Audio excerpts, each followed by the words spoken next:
Hello friends, ಹೇಗಿದ್ದೀರಾ? ಎಲ್ಲರೂ ಚೆನ್ನಾಗಿದ್ದೀರಾ ಅಂದ್ಕೊಂಡಿದ್ದೀನಿ. Welcome back to my channel. ನೀವು ನೋಡ್ತಾ ಇದ್ದೀರಾ ಮಂಡ್ಯ ಹುಡುಗಿ ವಿದ್ಯಾ ಚಾನಲ್. ನಾನು ನಿಮ್ಮ ವಿದ್ಯಾ.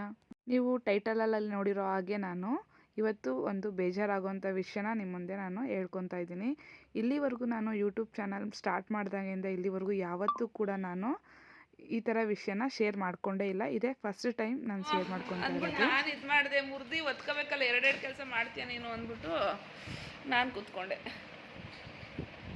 ಇಲ್ಲ ನೀನೇ ಕೂರಿಸ್ತಿದ್ದೆ ನಾನು. ನೀನು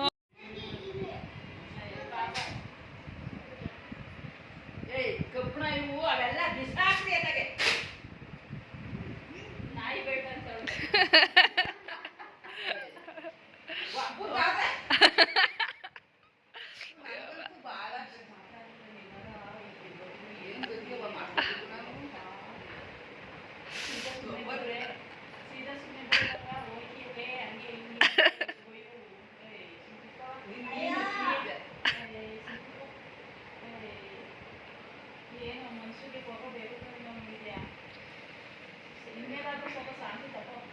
ಏನೇ ಆಗೋದಿ ಕೋಪ ಮಾಡ್ಕೊಂಡ್ರೆ ಎಲ್ಲ ಹಾಳಾಗ್ಬಿಟ್ಟದೆ. ಆಗದೆ ಆಗೋದು ಧೂಳು ಅಂತೀರೀಗ ಕಾಲ ಈ ಮರಾಗಿತ್ತು ನೋಡವ. ನಿಮ್ಮ ಅಮ್ಮನ ಕೋಪ ಮಾಡ್ಕೊಬಿಡೋದು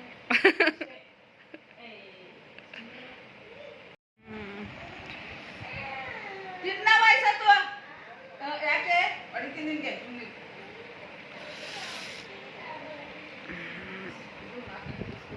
ಯವ್ವ 4 ಗಂಟೆ ಎಲ್ಲ ಆಗಲ್ಲ ನನ್ನ ಕೈದೆ.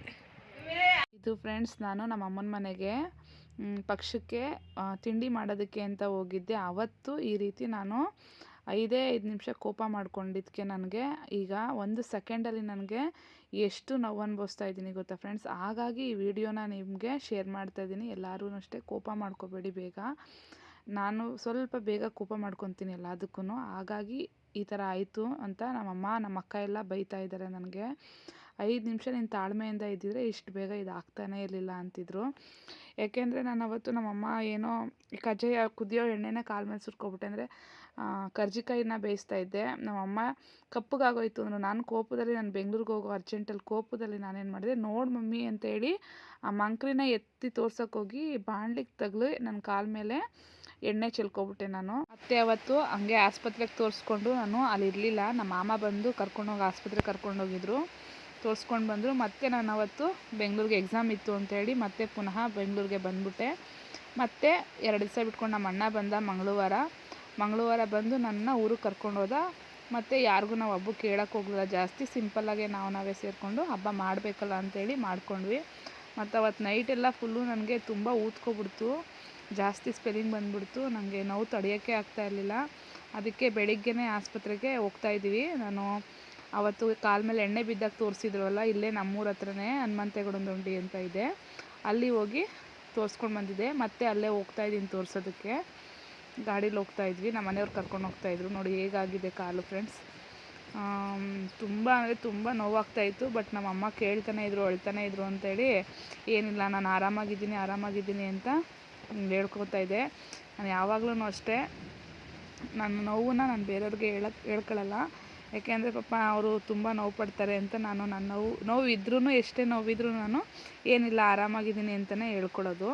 ಅವ್ರ ಅಮ್ಮಂಗೆ ನೋಡ್ತಾಯಿದ್ರು, ಅವ್ರು ತುಂಬ ಬೇಜಾರು ಮಾಡ್ಕೊತಾಯಿದ್ರು. ಎಲ್ಲರೂ ಮನೇಲಿ ನಮ್ಮಣ್ಣ ನಮ್ಮಮ್ಮ ಹಿಂಗೆ ಮಾಡೋಕ್ಕೋಗಿ ಈ ಥರ ಆಗೋಯ್ತಲ್ಲ 2 ನಿಮಿಷಕ್ಕೆ ಎಷ್ಟೊಂದು ಅನುಭವಿಸ್ತಾ ಇದೆಯಾ ಅಂತ. ಯಾಕೆಂದರೆ ಇದೊಂದೇ ಅಲ್ಲ ಫ್ರೆಂಡ್ಸ್, ತುಂಬ ನೋವುಗಳನ್ನ ಅನುಭವಿಸಿದ್ದೀನಿ ನಾನು. ಪ್ರತಿ ಸತಿನೂ ಅಷ್ಟೇ ಏನಾದರೂ ಒಂದು ಅಂದ್ಕೊಂಡಿರ್ತೀನಿ, ಏನಾದರೂ ಮಾಡಬೇಕು ಅನ್ನೋ ಟೈಮಲ್ಲಿ ಏನಾದರೂ ಒಂದು ನನಗೆ ಹಾಗೇ ಆಗುತ್ತೆ. ನನ್ನ ಟೈಮ್ ಸರಿ ಇಲ್ವೋ, ಗ್ರಾಚಾರನೇ ಸರಿ ಇಲ್ವೋ ಗೊತ್ತಿಲ್ಲ. ತುಂಬ ಏಟ್ ಮೇಲೆ ಏಟ್ ಅಂತಾರೆ ನೋಡಿ, ಆ ಥರ ನನಗೆ ಒಂದು ಸತಿ ಕೈ ಏಟಾಗಿದೆ. ಮತ್ತು ರೀಸೆಂಟಾಗಿ ತುಂಬ ಪೇಯ್ನ್ ಬಂದು ಮತ್ತೆಲ್ಲ ಆಸ್ಪತ್ರೆಗೆ ಹೋಗಿ ಬಂದೆ. ಈಗ ಒಂದು ಸ್ವಲ್ಪ ದಿವಸದಲ್ಲೇ ಮತ್ತೆ ಏನಾದರೂ ಒಂದು ಬರ್ತಾನೆ ಇರುತ್ತೆ ನನಗೆ ಪ್ರಾಬ್ಲಮ್ಸ್ಗಳು. ಹಾಗಾಗಿ ಎಲ್ಲರೂ ಕೇಳ್ತಾರೆ, ನನ್ನ ಸುತ್ತಮುತ್ತ ಇರೋರು ಗೊತ್ತು, ಯಾವಾಗಲೂ ಏನಾದರೂ ಒಂದು ಮಾಡ್ಕೊತಾನೆ ಇರ್ತೀಯ ಅಂತೇಳಿ ಬೈತಾ ಇರ್ತಾರೆ ಎಲ್ಲರೂ ನನಗೆ. ಅದೇನು ನಿನ್ನ ಟೈಮ್ ಸರಿ ಇಲ್ವೋ, ನಿಂಗೆ ಗ್ರಾಚಾರನೇ ಸರಿ ಇಲ್ವೋ ಅಂತ ತುಂಬ ನೋವು ಪಟ್ಕೊತಾರೆ ನೋಡಿದವರು. ನನ್ನ ಹತ್ರದಲ್ಲಿ ನೋಡಿದವ್ರಿಗೆ ಗೊತ್ತು ನನ್ನ ಕಷ್ಟ ಏನು ಅಂತ. ಯಾಕೆಂದರೆ ಹೆಲ್ತ್ ವಿಷಯದಲ್ಲೂ ತುಂಬ ನನಗೆ ಹುಷಾರಿರಲ್ಲ. ಏನಾದರೂ ಒಂದು ಆಗ್ತಾನೆ ಇರುತ್ತೆ, ಏನಾದರೂ ಒಂದು ಏಟ್ ಮಾಡ್ಕೊತಾ ಇರ್ತೀನಿ, ಏನಾದರೂ ಒಂದು ಆಗ್ತಾ ಇರುತ್ತೆ. ಪ್ರಾಬ್ಲಮ್ಸ್ಗಳ್ಗಂತೂ ಬರ್ತಾನೆ ಇರುತ್ತೆ. ಆದರೆ ನಾನು ಯಾರ ಹತ್ರನೂ ಜಾಸ್ತಿ ಹಂಚ್ಕೊಳಕ್ಕೆ ಹೋಗಲ್ಲ. ನಂಗೆ ತುಂಬ ಬೇಕಾದವ್ರ ಜೊತೆ ಮಾತ್ರ ನಾನು ಹಂಚ್ಕೊಳ್ಳೋದು. ಬಟ್ ಇದೇ ಫಸ್ಟ್ ಟೈಮ್ ನಾನು ಯೂಟ್ಯೂಬಲ್ಲಿ ನನ್ನ ನೋವನ್ನ ನಾನಿಲ್ಲಿ ಹೇಳ್ಕೊತಾ ಇರೋದು ಫ್ರೆಂಡ್ಸ್. ಯಾಕೆ ಹೇಳ್ಕೊತಾ ಇದ್ದೀನಿ ಅಂದರೆ, ಯಾರೂ ಕೋಪ ಮಾಡ್ಕೊಬೇಡಿ. ಬೇಗ ಕೋಪ ಮಾಡಿಕೊಂಡ್ರೆ ಅದು ತಕ್ಷಣಕ್ಕೆ ನೋಡಿ ಎಷ್ಟು ಒಂದೇ ಒಂದು ನಿಮಿಷ ಕೋಪಕ್ಕೆ ನಾನು ಮಾಡ್ಕೊಂಡು ತಿಂಗಳಾರ್ಗಟ್ಲೆ ನಾವು ಅನುಭವಿಸ್ಬೇಕು. ಇವಾಗ ನಾನು ಏನು ಕೆಲಸನೂ ಮಾಡೋಕ್ಕಾಗಲ್ಲ, ತುಂಬ ಕಷ್ಟ ಆಗ್ತಾಯಿದೆ, ಇನ್ನೊಬ್ರ ಮೇಲೆ ಡಿಪೆಂಡ್ ಆಗಬೇಕಾಗುತ್ತೆ. ಹಾಗಾಗಿ ಯಾರೂ ಬೇಗ ಕೋಪ ಮಾಡ್ಕೋಬೇಡಿ. ಇನ್ನೇನಿಲ್ಲ ಅಷ್ಟೆ.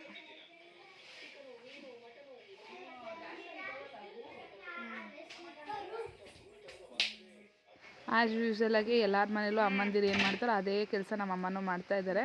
ನಾನು ಊರಿಗೆ ಹೋಗ್ಬೇಕಾದ್ರೆ ಊರಿಗೆ ಹೋಗ್ಬೇಕಾದ್ರೆ ಯಾವಾಗಲೂ ಅಮ್ಮ ಹಿಂಗೆ ಏನು ಬೇಕು ಅಂತ ನೋಡಿ ನಂಗೆ ಏನು ಬೇಕೋ ಅದನ್ನೆಲ್ಲ ಪ್ಯಾಕ್ ಮಾಡ್ತಾರೆ. ಮತ್ತು ತಿಂಡಿಗಳು ಇದೆಲ್ಲ ಮಾಡಿ ಎಲ್ಲ ಪ್ಯಾಕ್ ಮಾಡ್ತಾಯಿದ್ರು. ಎಲ್ಲರೂ ಅಷ್ಟೇ ಒಟ್ಟೋಗಿರೋ ಹಬ್ಬ ಅದು ಮಾರನೆಗೆ ನಮ್ಮ ಅಕ್ಕನ ಮಕ್ಕಳು ಮತ್ತು ನಮ್ಮ ಅಣ್ಣನ ಹೆಂಡ್ತಿ ಅವ್ರವ್ರ ಕೆಲಸ ಸ್ಕೂಲ್ ಕಾಲೇಜ್ಗೂ ಅಂತ ಎಲ್ಲರೂ ಬೆಳಗ್ಗೆನೇ ಬೇಗ ಎದ್ದು 5 ಗಂಟೆಗೆ ಹೊರಟೋಗಿದ್ರು. ಅವ್ರಿಗೂ ಎಲ್ಲರಿಗೂ ಇದೇ ರೀತಿ ಪ್ಯಾಕ್ ಮಾಡಿ ಕಳಿಸಿದ್ರು. ಇನ್ನು ನಾನು ಒಬ್ಬಳಿದ್ದೆ ಅಲ್ವ, ನನಗೂ ಕೂಡ ಯಾವಾಗಲೂ ಅಷ್ಟೇ ನಮ್ಮಮ್ಮ ಹೀಗೆ ಪ್ಯಾಕ್ ಮಾಡಿ ನನಗೆ ಕಳಿಸ್ತಾರೆ. ನಿಮಗೂ ಕೂಡ ನಿಮ್ಮ ತಾಯಂದಿರು ಇದೇ ರೀತಿ ಪ್ಯಾಕ್ ಮಾಡಿ ಕಳಿಸ್ತಾರೆ ಹೆಣ್ಮಕ್ಳನ್ನ ಊರಿಗೆ ಅಂತ ಹೇಳಿ ಕಮೆಂಟಲ್ಲಿ ತಿಳಿಸಿ ನನಗೆ. ಮತ್ತು ಇಷ್ಟೊತ್ತು ನನ್ನ ವಿಡಿಯೋ ನೋಡಿದ್ದಕ್ಕೆ thank you so much friends. ಇದೇ ರೀತಿ ನಿಮ್ಮ ಪ್ರೀತಿ ಪ್ರೋತ್ಸಾಹ ಸದಾ ನನ್ನ ಮೇಲೆ ಇರಲಿ. Thank you.